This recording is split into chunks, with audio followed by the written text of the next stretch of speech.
The HOA president literally tried to steal my lake 3 days after I moved in. Turns out she didn't know I owned the docks her entire neighborhood depends on. Picture this. I'm standing in my late uncle's cabin, still smelling like funeral flowers and old pine, when this pearl-white Escalade comes crunching up my gravel driveway. Out steps this woman in a tennis outfit at 9 a.m. on a Tuesday, clutching a folder like it's the Holy Grail. "I'm Belinda Crankshaw, HOA president," she announces, shoving papers into my hands. "This lake is community property. You need to sign over marina operations immediately." The papers felt crisp and official, but something about her desperate eyes told me she was bluffing. What I didn't know yet was that she was sitting on a financial time bomb, and I was the only one who could defuse it or blow up her entire scheme. What would you do if someone tried to steal your inheritance right after a funeral? Drop a comment about your worst HOA nightmare and tell me where you're watching from. Let me back up and tell you how I ended up in this war. 6 months ago, I was Marcus Trenton, 45, divorced electrician from Detroit, living in a studio apartment that smelled like instant ramen and regret. My ex-wife got the house, I got the legal bills, and my future looked about as bright as a blown fuse. Then, Great Uncle Silas died and changed everything.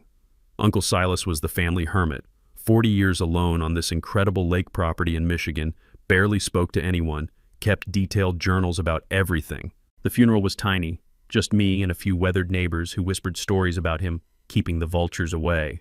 The lawyer's office reeked of old coffee and desperation when he slid the inheritance papers across his desk.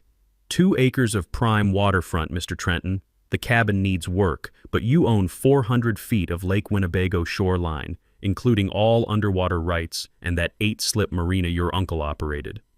I had no clue what underwater rights meant, but those boat slips were renting for $200 each per month. Do the math. That's $1,600 monthly income I'd just inherited. The property was stunning. Pine trees towering over a 1960s cabin with good bones, crystal clear water lapping against professionally built docks. The smell of fresh lake air mixed with sawdust from Uncle Silas's workshop still lingered everywhere. This place could be my fresh start. Then Belinda Crankshaw introduced herself. 3 days after the funeral, 3 days, I'm measuring for new windows when gravel explodes under the tires of a pearl-white Escalade. Out steps this woman radiating entitlement like heat off asphalt. Tennis outfit at 10 a.m., designer sunglasses, fake smile that could cut glass. "Belinda Crankshaw, HOA president," she announces, marching toward my door with 2 nervous board members trailing behind. "We need to discuss your situation." The way she said situation made my teeth clench. She shoves this official folder at me. Inside, legal papers claiming lake access is grandfathered community easement and demanding I sign marina operations over to the HOA for $1 annually. "This is how Lakeshore Estates operates," she explains like I'm mentally deficient.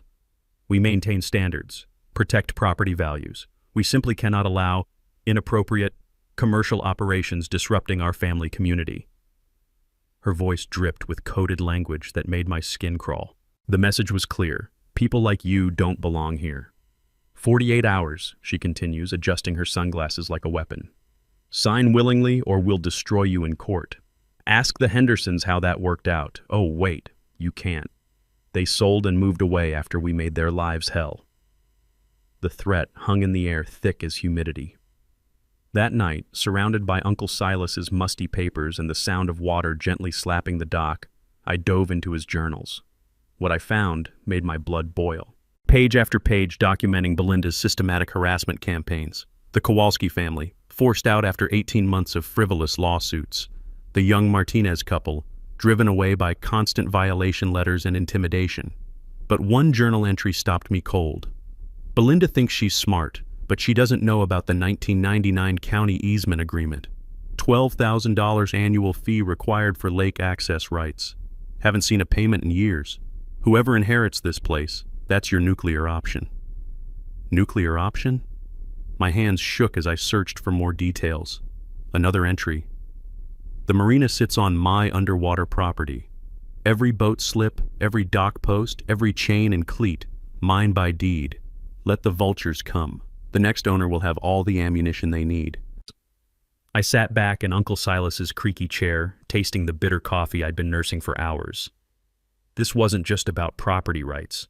This was about a systematic bully who'd been terrorizing lakefront owners for years, stealing their homes through legal warfare and intimidation. She'd picked the wrong target this time. The musty basement held more secrets, and something told me Uncle Silas had left me everything I needed to turn the tables on Queen Belinda and her little kingdom. Time to go hunting. Belinda didn't waste time declaring war. She brought the entire county with her. The morning after her ultimatum expired, I'm making coffee when 3 vehicles roll up my driveway like an invasion force. County inspection truck, sheriff's deputy, and Belinda's pearl-white Escalade bringing up the rear. The smell of diesel exhaust mixed with my fresh ground coffee as I watched this circus unfold. Mr. Trenton, Dave Morrison, county inspector. Multiple complaints about illegal commercial operations, environmental violations, and unpermitted structures.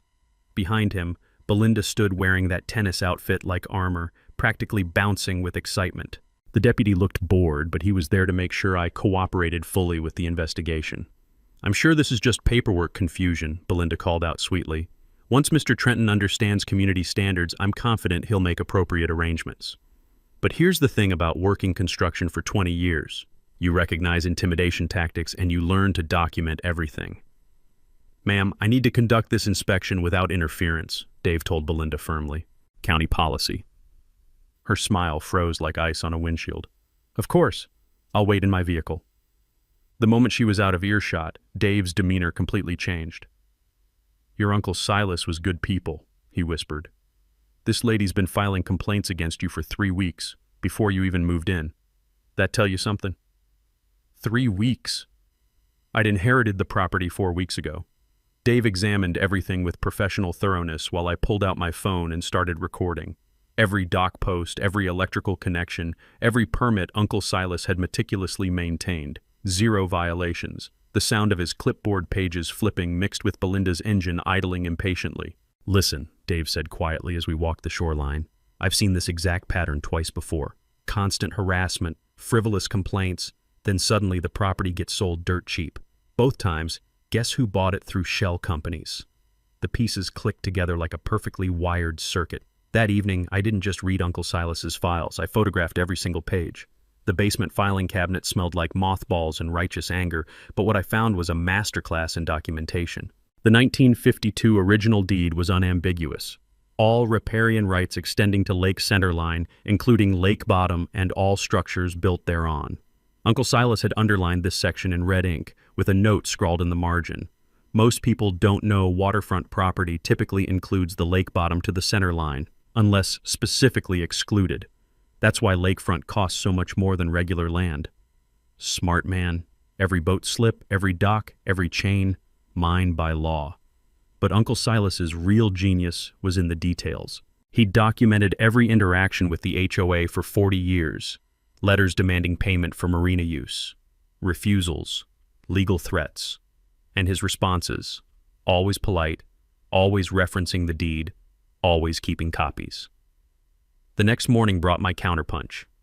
I called Dave Morrison directly. "Dave, I need to file some complaints of my own. Trespassing, illegal use of private property, and operating commercial ventures without landowner permission." "What commercial ventures?" "The HOA's been charging $200 per month for marina slips on my lake bottom for 15 years. Never paid me a dime in rent. That's $144,000 in unpaid lease fees plus trespassing damages." Silence. Then, "Jesus Christ, you got documentation?" 40 years worth. That afternoon, the real allies emerged. Tom and Betty Henderson knocked on my door carrying cookies that smelled like victory and looking nervous as cats. "We heard what Belinda's doing," Betty said, glancing around like spies. "Same playbook she used on us, but we brought you something." Tom handed me a thick folder. Every violation notice, every legal threat, every dirty trick she pulled on us. Kept copies of everything before we sold. The cookies tasted like chocolate chip justice as I flipped through 17 separate violation notices in 6 months. Grass too long, measured with a ruler. Mailbox, non-compliant color. Trash cans visible from street for 37 minutes past pickup time. The paper felt worn from handling, like Tom had reviewed these injustices countless times. "Cost us $31,000 in legal fees," Tom said bitterly. Her husband Dale suddenly found problems with our mortgage right after we started fighting back. Amazing coincidence. But Betty's next words changed everything. 3 other families on the lake got the same treatment. The Kowalskis, the young Martinez couple, and the Patels, all sold for 60–70% of market value, all to the same shell company. That night, sitting on my dock listening to water lap against posts that were legally mine, I made a decision. This wasn't just about my property anymore. This was about stopping a systematic predator who'd been terrorizing families for years. I opened my laptop and started typing, not a surrender, a declaration of war. The next morning, Belinda would find certified letters in her mailbox, formal trespass notices for every boat using her marina, demanding $50,000 in back rent and requiring removal of all vessels within 30 days. Game on, Queen Belinda. Belinda's response to my trespass notices was swift, vicious, and completely predictable. Within 48 hours, she'd called an emergency HOA meeting at the community center. The flyers went out to all 47 households with red lettering screaming, "Urgent! Community health hazard." According to her notice, my marina posed immediate environmental and safety risks to our families and property values. I wasn't invited, obviously, but Tom Henderson was, and he called me afterward with a full report. "She's lost her damn mind," he whispered into the phone. "Claimed your dock improvements are leaching chemicals into the lake. Said you're planning to turn the place into some kind of commercial fishing operation that'll bring undesirable elements to the neighborhood." The coded language made my skin crawl, but I wasn't surprised. People like Belinda always reveal their true colors when cornered. "Gets better," Tom continued. "She's hired some hotshot lawyer from Grand Rapids. Guy charges $400 an hour. They're filing an injunction to stop all your construction work, claiming it violates lake environmental protections. $400 an hour. The HOA was burning through member dues like kindling, all to steal my property, but Belinda's real masterstroke came the next morning. I'm replacing rotted dock planks when I hear car doors slamming. 3 of my marina slip renters, the Johnsons, the Kowalskis, and an older gentleman named Frank, walking up my driveway looking like they'd rather be anywhere else. "Marcus," Frank starts, his voice strained. "We got letters from the HOA yesterday.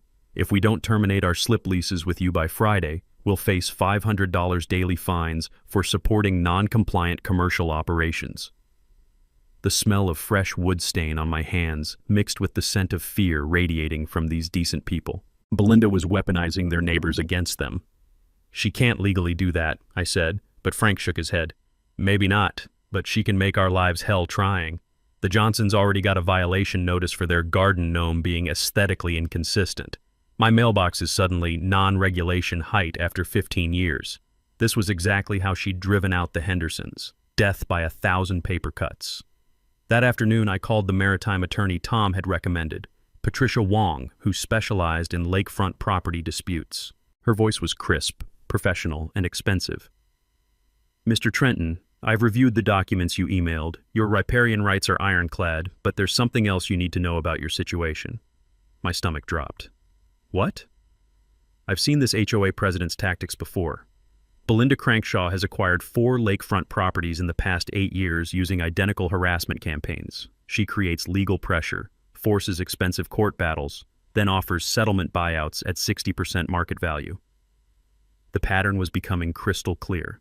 "But here's the interesting part," Patricia continued. "I cross-referenced property records with her husband Dale's bank. Lakeshore Bank holds mortgages on 23 of the 47 HOA properties. That's a massive conflict of interest if he's influencing HOA decisions that affect his own loan portfolio." Bingo. The fix was in from the start. "There's more," she said, and I could hear papers rustling. "Your uncle's marina lease agreements show consistent $200 monthly payments from HOA members for 15 years. But here's what's fascinating. The HOA's own financial records show they've been collecting $250 per month from each member for marina maintenance fees." Wait, they've been charging members $50 extra and pocketing the difference? For 15 years. That's approximately $36,000 in fraudulent fees collected from their own neighbors. The scope of Belinda's operation was staggering. She wasn't just stealing properties, she was systematically defrauding her own community. That evening, I made a decision that would change everything. Instead of just fighting defensively, I went on the offensive. I spent 3 hours crafting a detailed letter to every HOA household, laying out the financial fraud, the conflict of interest with Dale's bank, and the pattern of harassment campaigns. But the real kicker was the last paragraph. Effective immediately, all marina operations will cease until the HOA settles their $144,000 debt for unauthorized use of my lake bottom. All boats must be removed within 30 days, or they'll be considered abandoned property subject to disposal. The letter went out certified mail to all 47 addresses. By Thursday morning, my phone was ringing off the hook, not with angry calls, with desperate ones. Half the neighborhood kept their boats at my marina. Without those slips, they'd have nowhere to dock on the entire lake. But the best call came from Patricia Wong. "Marcus, I did some more digging. That 1999 county agreement your uncle mentioned, I found it. The HOA's lake access easement requires annual payments of $12,000 to the property owner. Guess how many payments they've made?" I was grinning before she finished. 0. They owe you $312,000 in back easement fees. Without that easement, the entire HOA loses lake access. 31 of their 47 homes would lose 40% of their property value overnight. Suddenly, I wasn't the one fighting for survival. Belinda was. Belinda's desperation hit like a Category 5 hurricane. Within hours of my certified letters landing in mailboxes, she was calling city council members, county commissioners, and anyone else who'd listen. Her story? I was an environmental terrorist threatening the lake ecosystem with illegal construction. The first attack came Tuesday morning. I'm installing new dock cleats when this official-looking truck pulls up with Environmental Protection Services painted on the side. Out steps this guy in a clipboard and an attitude. "Mr. Trenton, Jim Bailey, contracted by the city to investigate septic system violations. Got reports of untreated waste entering the lake." My septic system was perfectly functional. Uncle Silas had it pumped and inspected 6 months before he died. But I walked Bailey through everything anyway, watching him take photos and soil samples like he was investigating a crime scene. "System looks fine to me," he admitted quietly after Belinda's car disappeared around the corner. "But between you and me, I got 3 separate calls this week demanding this inspection. Same lady each time. The harassment was becoming systematic." Wednesday brought a new twist. I'm checking mail when my neighbor Jerry Kowalski jogs over, looking nervous as a cat in a dog park. "Marcus, you need to know what happened at last night's emergency board meeting. Belinda hired this private investigator, some guy from Detroit, to dig up dirt on your background." The taste of morning coffee turned bitter in my mouth. "What kind of dirt?" "Everything. Your divorce, your finances, your work history. She's looking for anything to paint you as unfit to own lakefront property." Jerry glanced around like he expected surveillance.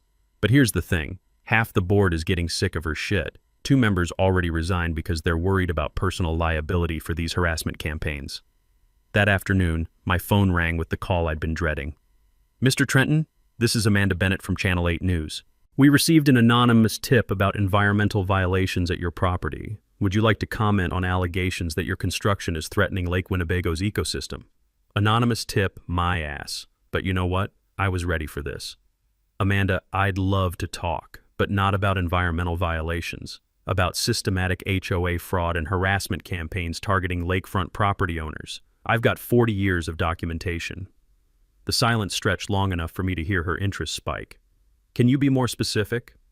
I gave her the 30-second version. Fraudulent marina fees, conflicts of interest with the local bank, harassment campaigns forcing below-market property sales. By the time I finished, she was scheduling an interview for Friday morning.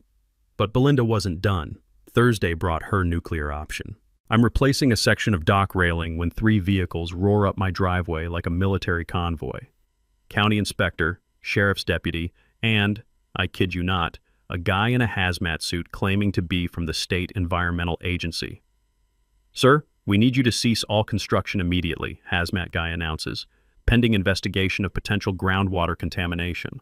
The smell of fresh lumber mixed with diesel exhaust and pure bureaucratic bullshit as I watched this theater unfold. Behind them, Belinda sat in her Escalade like a general directing troops. But here's where Uncle Silas's preparation paid off. I pulled out my phone and started recording everything, their faces, their badge numbers, their claims. Then I called Patricia Wong on speaker. "Gentlemen, you're talking to my attorney," I announced. "Patricia, they're claiming groundwater contamination from dock construction." Patricia's voice cut through their official bluster like a blade. "Officers, what specific contaminants are you testing for? What baseline readings do you have? And who filed the complaint that triggered this investigation?" Suddenly, nobody wanted to answer questions. Turns out Belinda had filed a complaint claiming I was dumping construction chemicals directly into the lake. Problem was, I'd been using eco-friendly wood treatments and had receipts for everything. The contamination was completely fabricated. But the real breakthrough came that evening when Tom Henderson knocked on my door holding a manila folder that smelled like vindication. "Betty and I have been doing our own investigating," he said, grinning like a kid with a secret. "Remember how we told you about other families Belinda drove out? Well, we contacted all of them." He spread photos across my kitchen table, property deeds, sale records, and corporate filing showing the same shell company buying every harassed property. The company name? Lakeshore Development LLC. "Guess who's listed as the managing member?" Tom asked. I didn't need to guess. Belinda Crankshaw. And her husband Dale approved the mortgages for the shell company using inflated appraisals. They've been running a systematic property theft operation for 8 years. The scope was breathtaking. 4 families terrorized into selling, property values manipulated, bank fraud, insurance fraud. This wasn't just harassment, it was organized crime. That night, I sat on my dock listening to water lap against posts that had become the center of a war I never asked for. The moon reflected off the lake like scattered silver coins, and I realized something important. This wasn't about my property anymore. This was about justice for every family Belinda had destroyed, every neighbor she'd intimidated, every person who'd been too afraid to fight back. Tomorrow, I'd give Channel 8 News enough ammunition to blow up her entire operation. But tonight, I was going to enjoy the calm before the storm. Friday morning changed everything. I was organizing Uncle Silas's papers for the TV interview when I found a manila envelope wedged behind the filing cabinet, one I'd somehow missed in all my previous searches.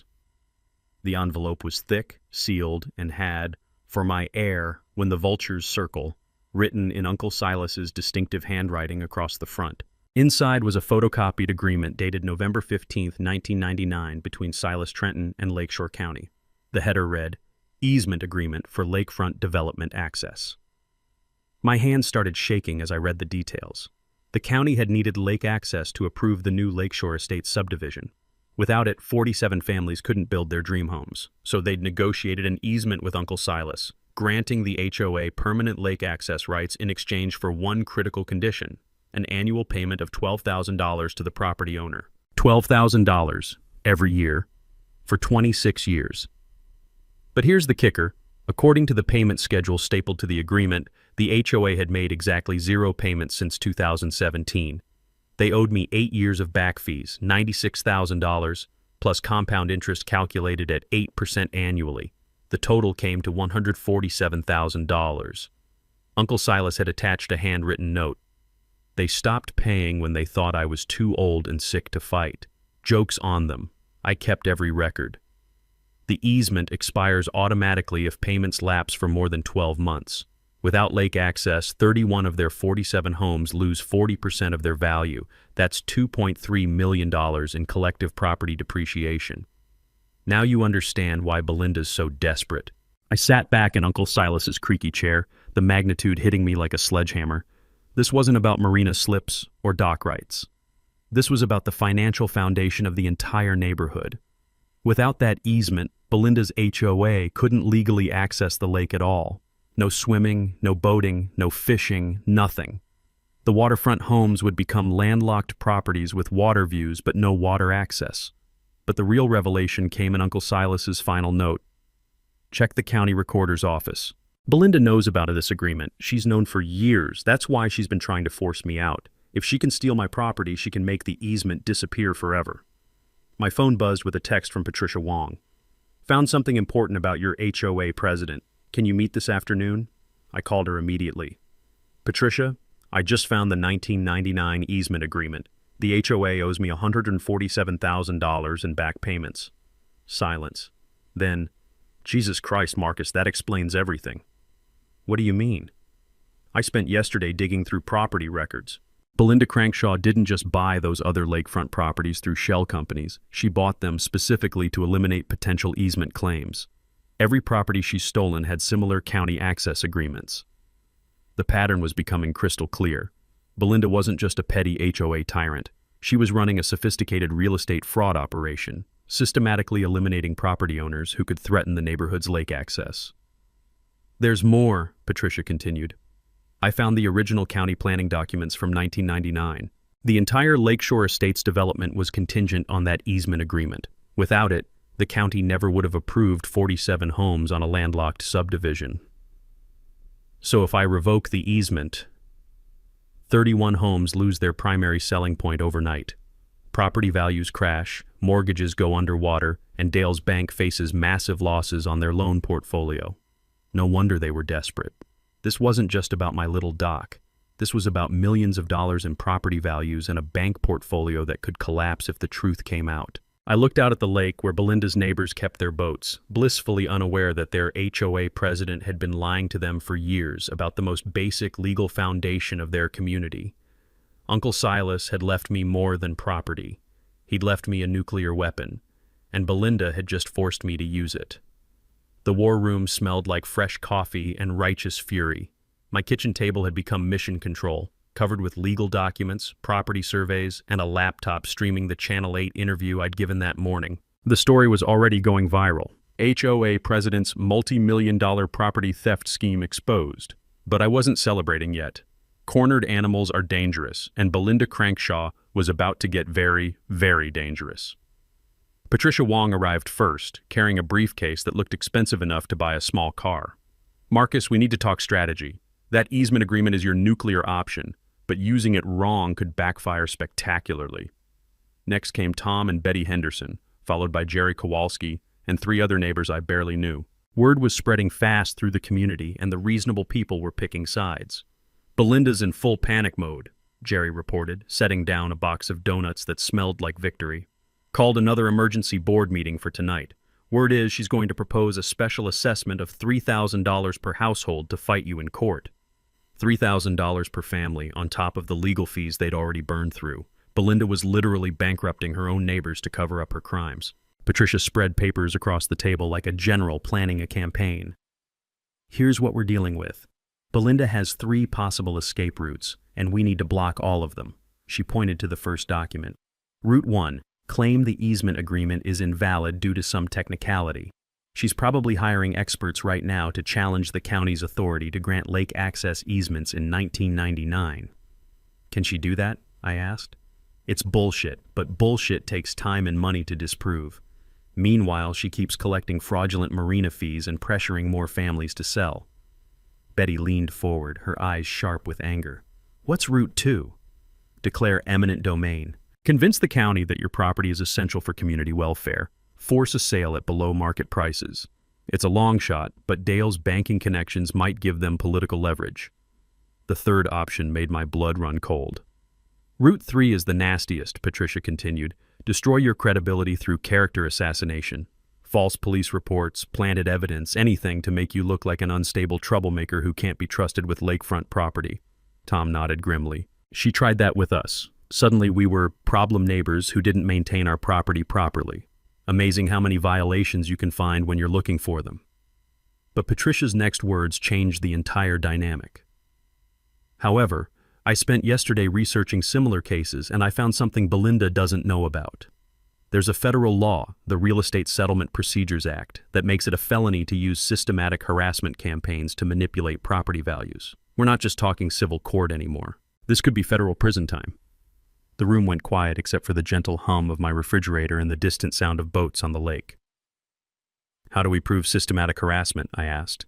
Jerry raised his hand like a kid in school. I've been documenting everything since the Hendersons got forced out. Photos, violation notices, meeting minutes where Belinda talked about maintaining community standards. 3 years of evidence. Betty opened her purse and pulled out a manila folder.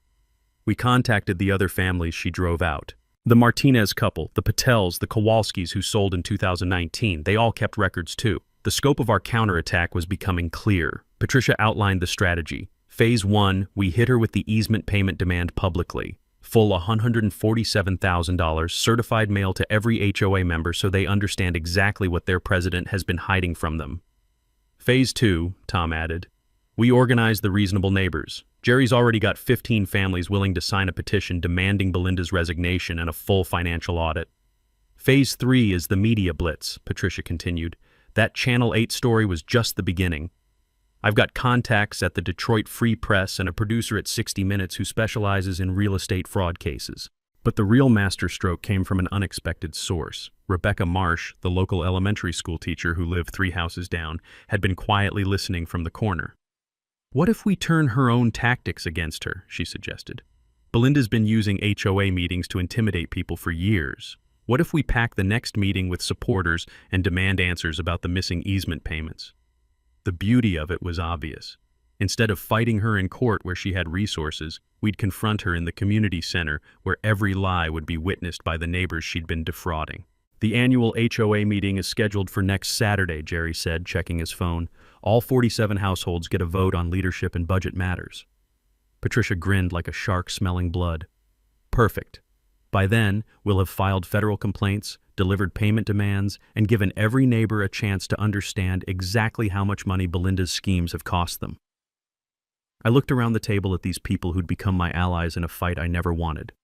Tomorrow, we'd start dismantling Belinda's empire one document at a time. But tonight, we were going to enjoy planning her downfall. Belinda's response was swift, vicious, and completely illegal. Sunday night, I'm reviewing legal documents when I hear the rumble of heavy machinery outside. Through my window, I see a construction truck dumping a pile of concrete debris and rusted rebar right at the edge of my shoreline, close enough to make it look like mine, far enough to technically be on county right-of-way. By Monday morning, spray paint reading "community property" covered 3 sections of my dock in dripping red letters. The smell of fresh paint mixed with lake water and my growing rage as I documented everything with my phone camera. But Belinda's masterstroke came Tuesday afternoon. I'm pressure washing the vandalism when Sheriff Deputy Martinez pulls into my driveway, looking uncomfortable as hell. Behind him, Belinda's Escalade sits like a vulture waiting for roadkill. "Mr. Trenton, I hate to do this, but I've got 3 separate reports filed yesterday claiming you threatened HOA board members with physical violence." My pressure washer shut off with a mechanical wheeze. 3 reports? Mrs. Crankshaw, board member Dale Hutchins, and... He checked his notepad.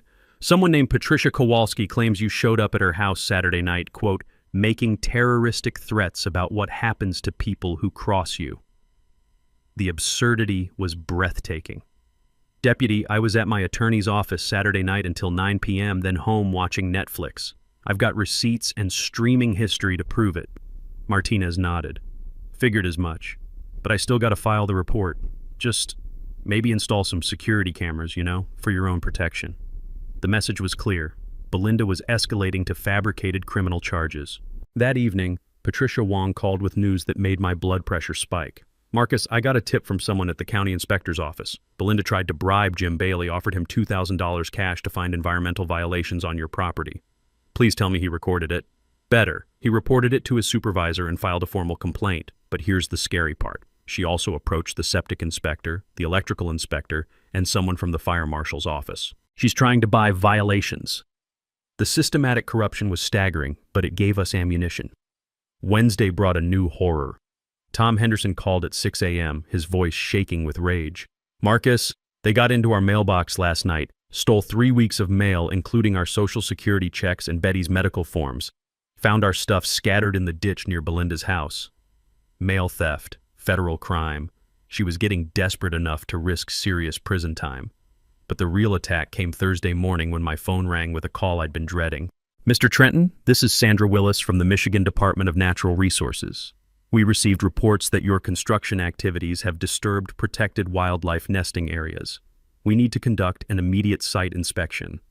I grabbed my documentation folder and met her at the dock. Sandra was professional, thorough, and clearly annoyed at having her time wasted. After 2 hours of inspection, soil samples, and photo documentation, she delivered her verdict. "Mr. Trenton, your improvements are actually beneficial to lake ecology. Whoever filed this complaint either doesn't understand environmental science or is deliberately wasting state resources." As she packed up her equipment, Sandra leaned closer and lowered her voice. "Off the record, I've gotten 4 complaints about your property in 2 weeks. Same person each time, increasingly hysterical claims. Someone's trying very hard to create problems where none exist." That afternoon, Jerry Kowalski jogged over with intelligence that changed everything. "Emergency HOA board meeting last night," he reported, breathing hard. Belinda proposed hiring private security to patrol community boundaries and document violations.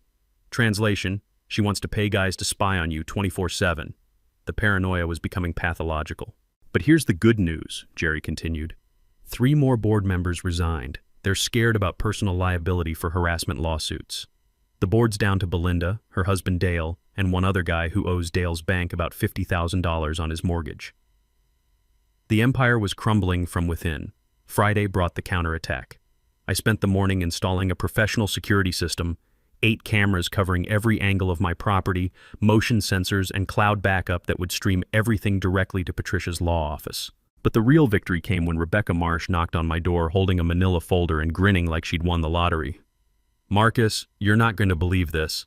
I teach Dale's daughter Emma in my 4th grade class. Yesterday, Emma asked me why her daddy was so worried about the lake man and mentioned hearing her parents argue about money they owe and what happens if people find out. Kids hear everything, and they remember what adults think they forget.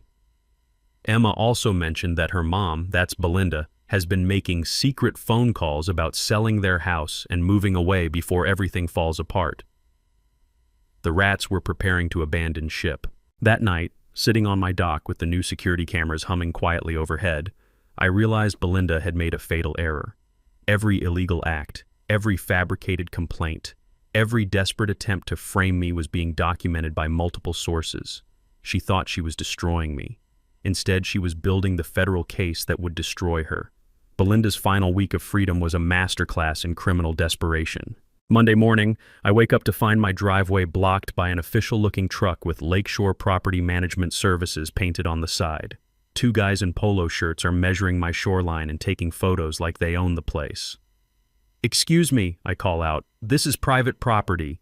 The bigger guy barely looks up. "Court order, buddy. HOA hired us to assess community assets for potential receivership."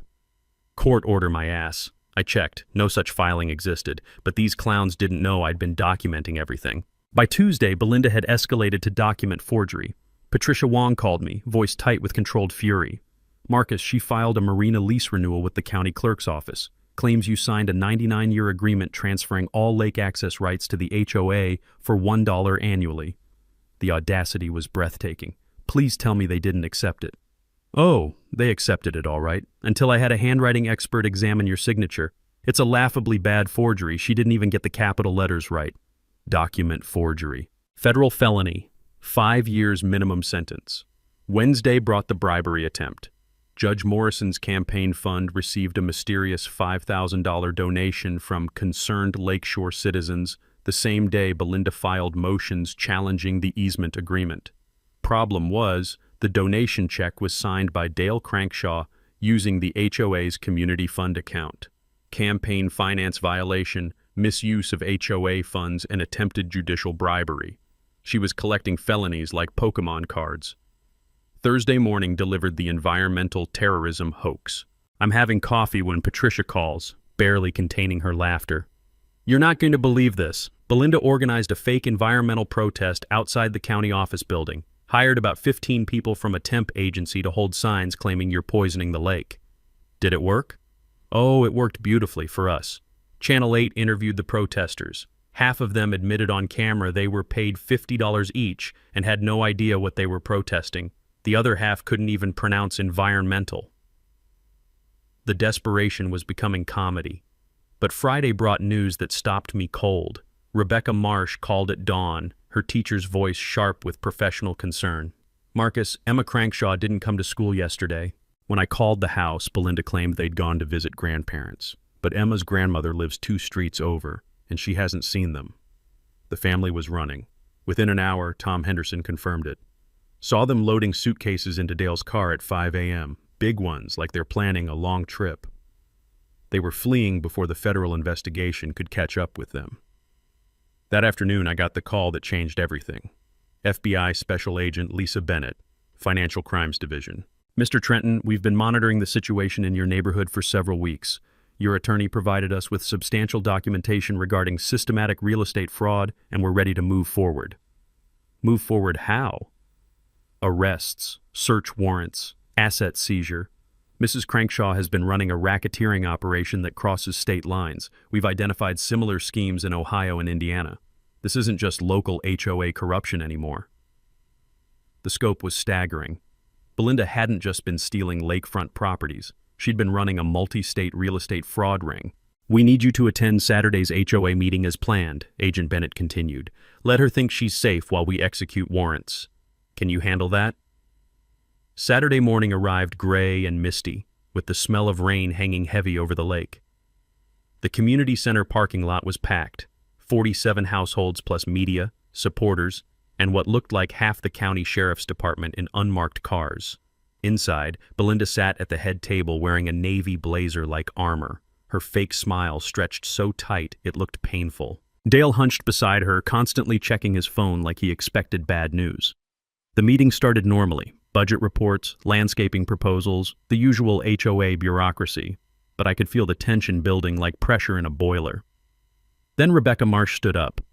"I'd like to ask about the $147,000 in unpaid easement fees that the HOA owes Mr. Trenton for lake access rights." The room went dead silent. Belinda's smile flickered like a dying light bulb. "I'm not sure what you're referring to," she said carefully. Tom Henderson stood next.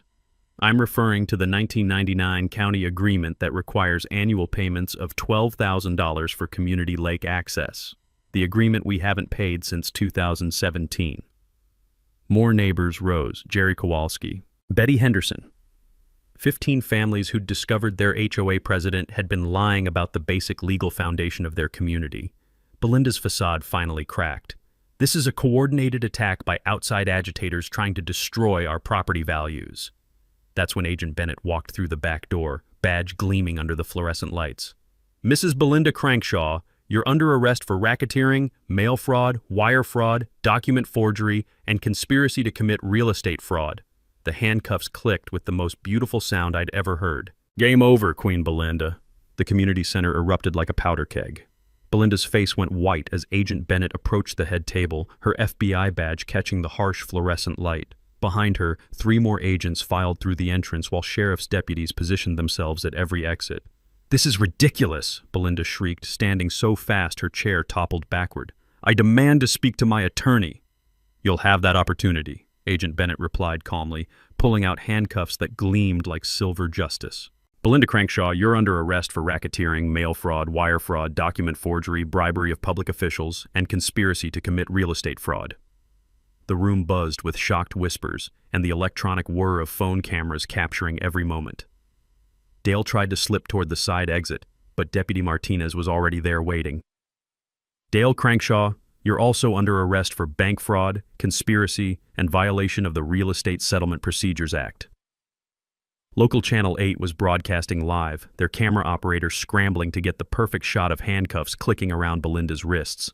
The sound echoed through the silent room like a judge's gavel. "This is a setup," Belinda screamed as Agent Bennett read her rights. "He's the criminal. He threatened us. He's trying to steal our lake." But I was ready for this moment. Standing slowly, I pulled out the manila folder that had been sitting on my lap throughout the meeting. "Actually, Belinda, let's talk about who's been stealing what."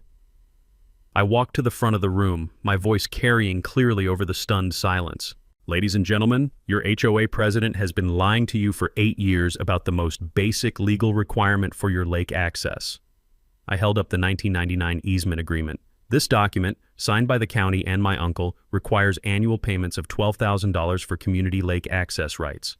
Without these payments, 31 of your homes lose their water access entirely." The crowd stirred uneasily. Jerry Kowalski raised his hand. "How much do we owe?" "Including compound interest, $147,000. But that's not the worst part."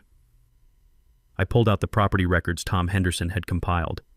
"Your president has been systematically targeting lakefront property owners, using harassment campaigns to force below-market sales. 4 families driven out, properties purchased through shell companies for 60% of market value." Murmurs turned to angry voices as neighbors began connecting the dots, but I wasn't finished. "She's also been defrauding you directly. The HOA has been charging each of you $250 monthly for marina maintenance fees, while only paying my uncle $200. That's $50 per household per month for 15 years. Approximately $36,000 stolen from your own community funds. The room exploded. Voices overlapped in a chorus of outrage. She stole from us. My marina fees paid for her schemes. How much of our money is missing? Belinda struggled against the handcuffs, her face twisted with rage and desperation. You don't understand. He's an outsider. He doesn't belong here. We were protecting the community. Protecting it from what? Rebecca Marsh stood up, her teacher's voice cutting through the chaos. From having a neighbor who actually owns his property legally? Tom Henderson rose next, his weathered face hard with anger. You drove us out of our home with lies and harassment. $31,000 in legal fees because you wanted our lakefront property. More voices joined the chorus. Betty Henderson describing 17 violation notices in 6 months. Jerry Kowalski explaining the constant intimidation tactics. 3 neighbors admitting they'd considered selling just to escape the harassment. Agent Bennett stepped forward, holding up evidence bags containing documents. Mrs. Crankshaw attempted to bribe county inspectors, forged property agreements, organized mail theft, and filed false police reports. We have recordings, photographs, and witness testimony documenting systematic criminal activity spanning multiple states. The media feeding frenzy was in full swing. Cameras flashed, reporters shouted questions, and social media was exploding with hashtags like #HOA Scandal and #LakeGrabExposed. But the most satisfying moment came when I addressed the community directly. Despite everything your president has put me through, I'm prepared to offer a reasonable settlement. I'll forgive the $147,000 in back easement payments in exchange for a $50,000 payment plan over 5 years to fund marina improvements and lake restoration. The relief in the room was palpable. Furthermore, I'll maintain community lake access at fair user fees, establish a resident-controlled marina management committee, and ensure transparent operations going forward. Spontaneous applause broke out as neighbors realized their nightmare was ending. As FBI agents escorted Belinda and Dale toward the exit, she turned back one final time, her voice cracking with defeat. This isn't over. My lawyers will destroy you. But Agent Bennett's response was the perfect mic drop moment. Ma'am, you're facing 37 federal charges. Your lawyers are going to be very busy. The community center doors slammed shut behind them with the finality of a prison cell. Justice served, lakefront style. The taste of victory was sweeter than I'd ever imagined. 6 months later, the smell of barbecue smoke and fresh pine needles drifted across Lake Winnebago as 300 people celebrated the first annual Lake Freedom Festival. Belinda Crankshaw was serving 18 months in federal prison after pleading guilty to 14 counts of fraud and racketeering. Dale lost his banking license and received 2 years for his role in the conspiracy. The FBI had seized $340,000 in fraudulent proceeds plus their house, cars, and boat, all sold at auction to compensate victims. But revenge was never the point. Justice was. The transformation was breathtaking. The new HOA board, elected unanimously after Belinda's arrest, had slashed annual dues by 45% through transparent budgeting. Property values soared 18% once buyers learned about guaranteed lake access and honest management. The fraudulent marina maintenance fees were history, replaced by actual maintenance that you could see and touch. Marcus, you need to see this. Rebecca Marsh jogged over, her teacher's smile bright as summer sunshine. We'd been dating for 4 months now. Turns out fighting corruption together builds one hell of a foundation. She handed me a thick envelope that felt important. Inside was notification that our environmental restoration project had won a $25,000 state grant for invasive species removal and native plant restoration. The Silas Trenton Lake Conservation Initiative would transform 200 acres of damaged shoreline into pristine habitat for fish, birds, and the next generation of kids who'd grow up swimming in clean water. Tom and Betty Henderson approached, carrying plates of pulled pork that smelled like community and second chances. They'd become the unofficial neighborhood grandparents, hosting weekly coffee sessions where people actually talked instead of filing violation complaints. 42 kids signed up for the sailing program, Betty announced proudly. Emma Crankshaw was first on the list. Emma had stayed with her grandmother after her parents' arrests. The kid was thriving without constant toxic stress, becoming one of Rebecca's star students. Sometimes Justice looks like a 10-year-old learning to sail on water her parents tried to steal. The Marina Cooperative was generating $3,200 monthly in slip fees, money that funded playground equipment, road repairs, and a new beach area accessible to disabled residents. Uncle Silas would have loved seeing his old boat slips serving the entire community instead of lining corrupt pockets. Jerry Kowalski bounded over with news that made everything perfect. Patricia Wong just called. That documentary about our story won a regional Emmy, and she's launching a national nonprofit legal clinic for HOA abuse victims. They're calling it the Lake Winnebago Model for Community Recovery. The media attention had been intense, but ultimately healing. My phone rang weekly with calls from other property owners facing similar harassment. Patricia's legal clinic had already helped 17 families fight back against corrupt HOAs in 6 states. The ripple effects kept spreading. The Michigan legislature passed the Property Rights Protection Act requiring full disclosure of easement agreements and establishing criminal penalties for systematic harassment campaigns. Ohio, Wisconsin, and Indiana were drafting similar laws. Uncle Silas's quiet resistance had become a national movement. But the moment that mattered most came when the original Kowalski family returned for the festival. They'd bought a cabin across the lake, close enough to rejoin the community they'd been terrorized into abandoning. "You didn't just save your property," Mr. Kowalski told me, voice thick with emotion. "You saved the idea that regular people can fight back and win." As twilight painted the lake in gold and crimson, I stood on the dock where this war began. The wood felt smooth under my feet, worn by countless neighbors who no longer feared enjoying their own community. Children's laughter echoed across water that sparkled with reflected stars and infinite possibility. The Silas Trenton Environmental Scholarship would award $5,000 annually to local students studying conservation or environmental law. The first recipient was Emma Crankshaw, proof that even the children of bullies deserve chances to build something better. Uncle Silas's journals taught me that protecting good people sometimes means stopping bad ones. But the real lesson was simpler. Communities heal when neighbors choose courage over fear, truth over convenience, and justice over the easy path. The festival wound down as stars emerged over Lake Winnebago, reflecting like scattered diamonds on water that finally belonged to everyone who lived beside it. Stories like this one prove that ordinary people can defeat corrupt systems when they stand together. If you've got your own HOA nightmare to share, drop it in the comments and tell me where you're watching from. Your story might be featured next. And if you loved seeing justice served lakefront style, subscribe to HOA Stories and hit that notification bell for more tales of neighbors fighting back and winning against petty tyrants. Because sometimes, the good guys really do win. We appreciate you spending your time with us on HOA Stories, where HOA Karens finally get checked. If you enjoyed today's drama, hit like, comment on your favorite part below, and don't forget to subscribe so you'll be the first to catch our next HOA Showdown.